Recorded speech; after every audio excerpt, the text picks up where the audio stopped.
안녕하세요. 이것만 알면 경매 전문가. 오늘은 23강으로 주택임대차보호법 하편 마지막 시간입니다.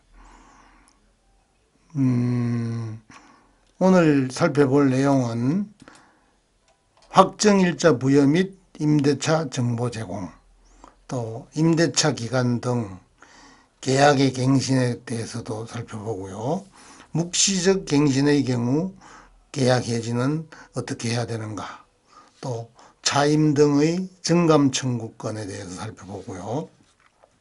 또 여기에 안 적혀 있습니다만은 초과 차임 등에 대해서는 임차인이 반환 청구를 할 수가 있는데 목록에는 없지만 뒤에는 내용이 나와 있습니다.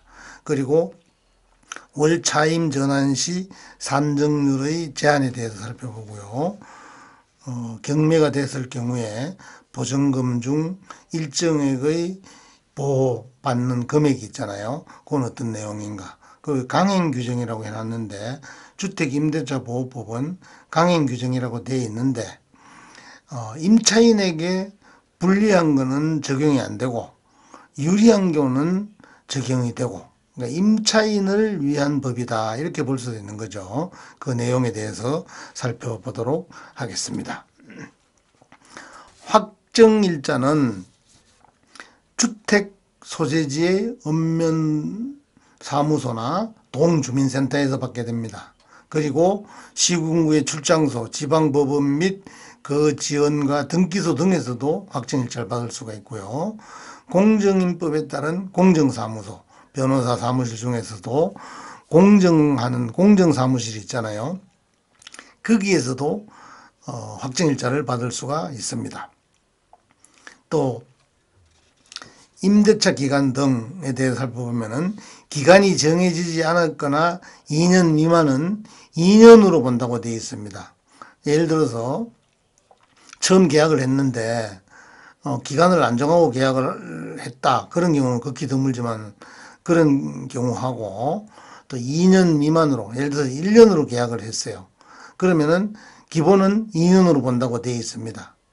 근데 그 2년 미만으로 정한 기간이 임차인은 유효하다고 주장할 수가 있어요. 1년만 살고 나가도 만기로 간주한다는 얘기고, 임대인은 임차인이 1년 계약했지만 2년 살 겁니다. 그러면 2년을 살도록 해줘야 된다. 이런 얘기입니다. 여기. 그리고 임대차 기간이 끝났더라도 임차인이 보증금을 돌려받지 않았다면은 그 임대차 관계는 존속되는 것으로 본다는 그런 내용입니다. 이게 2008년, 그러니까 한 11년 됐죠. 3월 21일에 생긴 규정입니다.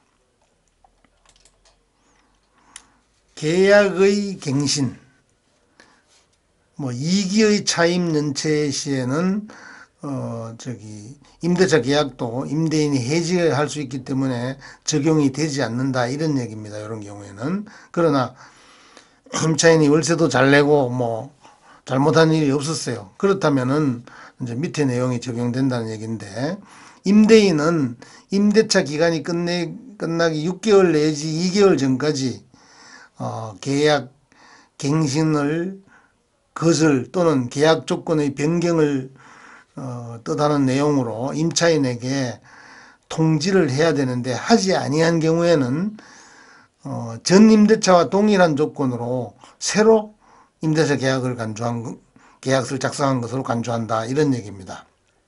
임차인은 임대차 기간 만료 1개월 전까지 통지를 하면 되는데, 통지하지 아니한 경우에는 이런과 같은 내용으로 다시 계약한 것으로 간주한다 이렇게 됩니다.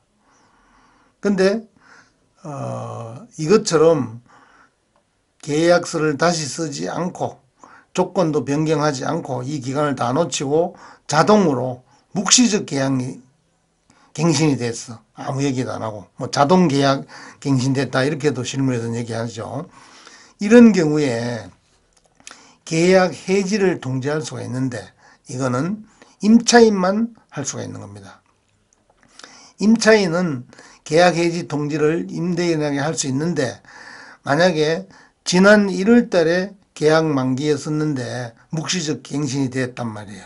그러면 지금이 4월이니까 4월까지 살다가 임차인이 임대인에게 아이고 저기 계약 계속 이행하지 못하겠다. 그러니까 나는 나가야 되겠다. 이렇게 오늘 얘기를 했다면은 그 3개월 뒤가 만기로 간주한다. 이런 얘기입니다. 근데 임대인은 임차인한테 이걸 못하도록 돼 있어요. 차이점은 뭐 보시다시피 주택임대차보호법은 지금까지 내용으로 봐서도 그렇지만은 주택 임차인을 위한 법이다. 이렇게 볼 수가 있습니다. 그리고 차임 등의 정감 청구권하고 또 월 차임 전환 시 산정률에 제한이 있고 또 초과해서 임차인이 임대인에게 돈을 줬다면은 그걸 다시 돌려달라고 반환 청구권도 행사를 할 수가 있습니다. 그 내용을 살펴보면은 우선 차임 등의 정감 청구권에 대해서 맨 위에 여기 있죠. 당사자 그러면 임대인이나 임차인을 얘기하는 거죠. 약정한 차임이나 보증금이 임차주택에 관한 조세, 공과금, 그 밖의 부담정감이나 경제사정의 변동으로 적절치 아니할 경우에는 정액을 할 수 있다는 얘기입니다. 근데 그 정액은 연 5% 이상은 못한다는 얘기고 5%를 올렸다면은 1년 이내에는 다시 올리지 못한다. 이런 얘기입니다. 그리고 초과 차임 등의 반환 청구권. 이 정액 비율을 넘겨서 연 5%가 아니라 연 7%를 줬다고 가정하잔 말이죠. 그러면은 그 초과 지급한 차임 등을 임차인은 임대인에게 돌려달라고 청구할 수가 있습니다. 5%밖에 못 올리게 되어 있는데 7% 했으니까 2%는 돌려달라 이렇게 청구할 수 있다 이런 얘기입니다. 이 청구를 하면은 임대인은 또 당연히 돌려줘야 되는 그런 내용입니다. 월 차임 전환 시 산정률의 제한. 전세를 전부 또는 뭐 일부 월세로 전환할 경우에 그 산정률을 제한하도록 되어 있는데 그 내용은 이 법에 나와 있는 규정이 있거든요. 뭐 일할이라는 내용이 있고 그 다음에는 대통령이 정하는 내용인데 그게 뭔가 하면은 한국은행의 기준금리 플러스 3.5%. 근데 그 일하려고 이거하고 둘 중에서 낮은 걸 적용하도록 되어 있기 때문에 여기 제가 5.25라고 해놨는데 오늘 현재 2019년 4월 현재는 한국은행 기준금리가 1.75%입니다. 거기다가 3.5%를 더하면 5.25%. 연 이 이상은 더 못 올리도록 되어 있습니다. 이걸 사례를 가지고 계산해 보면은 뭐 2년 전에 1억 5천 살다가 만기가 됐어요. 근데 요거를 사는 사람이 임대인하고 합의해서 월세로 바꾸기로 했을 경우에도 그렇고 또 주택임대사업자 등록을 시군 구청에 했을 경우에는 구청에 1억 5천에 2년 전에 전세 들어온 자료가 있기 때문에 이제 임대인이 돈이 생겨서 보증금 2천이고 나머지는 월세로 해야 되겠다 이런 경우에 계산하는 방식입니다. 이거는 이제 1억 5천을 살다가 만기되고 새로운 임차인을 구했는데도 시군구청에서 이 금액을 초과하면은 그 신고를 받아주지 않는 그 내용인데 계산하는 방법을 살펴보면은 1억 5천에 대해서 5% 인상할 수 있기 때문에 인상할 수 있는 거는 750만 원이거든요. 그럼 1억 5천 더하기 750만 원 하면은 1억 5천 750만 원.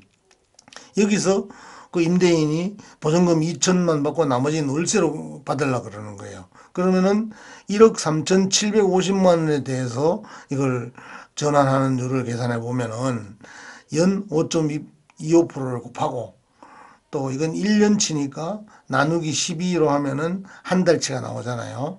이게 1억 3,750 곱하기 5.25% 나누기 12개월을 하면은 60만 1,562원이 나옵니다. 한 달에. 즉, 한 달에 60만 원 이상은 받지 말아라. 그러니까 보증금이 2천에 60이 되는 거죠. 이런 얘기입니다. 만약에 이거를 65만 원을 적어가지고 구청에 신고하면은, 이거 이 기준보다 오버되기 때문에 비율을 초과하기 때문에 구청에서는 그 임대차 신고를 거부합니다. 2천에 60으로 맞춰보라고. 예. 그러면은 계약서 다시 작성해야 되겠죠. 어쨌거나 월 차임 전환 시의 산정률의 기준은 현재 2019년 4월 기준으로는 이렇게 된다는 그런 내용이 되는 겁니다. 그리고 이거는 이제 뭐 경매할 때 또 중요한 내용이죠. 보증금 중에 일정액의 그 보호를 받을 수가 있는데 그 금액이 어떤 거냐. 이건 지금 희미하기 때문에 잘 안 보이죠. 이 내용을 제가 뒤에다 다시 붙여놨습니다. 이거 말씀드리고 다시 넘어가서 말씀드리겠습니다. 여기 기준 시점은 여기도 써놨습니다만은 오늘 계약한다 그러면은 계약 날짜 기준이 아니고 오늘 계약은 하는데 그 해당 부동산의 등기부 등본을 떼보고 건저당 설정일 기준이다. 이렇게 생각하셔야 됩니다. 요게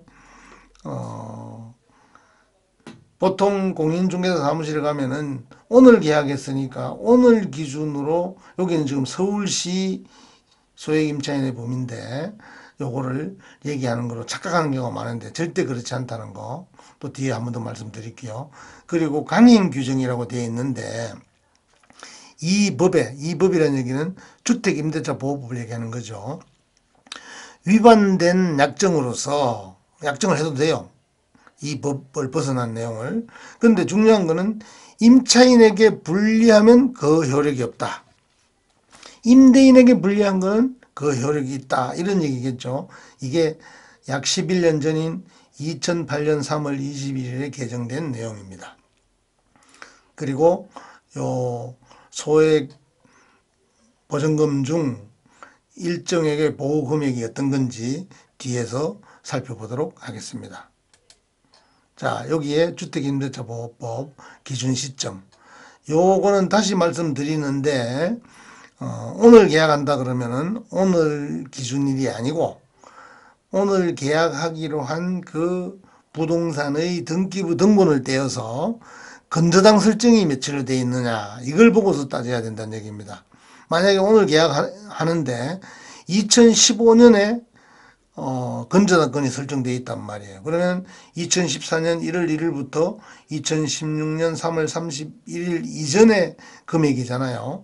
그러면 9,500만 원 이하일 경우에는 3,500만 원까지 건저당권보다도 순위가 뒤지더라도 최우선 변제를 받아가게 됩니다. 자, 만약에 오늘 계약했는데 건저당권이 2017년이다. 그러면 2016년 3월 31일부터는 1억 이하 3,400만 원이잖아요. 요게 2018년 9월 18일 이전 17일까지는 요 금액이 적용된다. 이런 얘기입니다. 보증금이 1억이었다면은 제가 후순위로 들어갔더라도 경매됐을 때 1억을 다 못 받더라도 3,400만 원은 최우선 변제를 받는다. 이런 얘기입니다.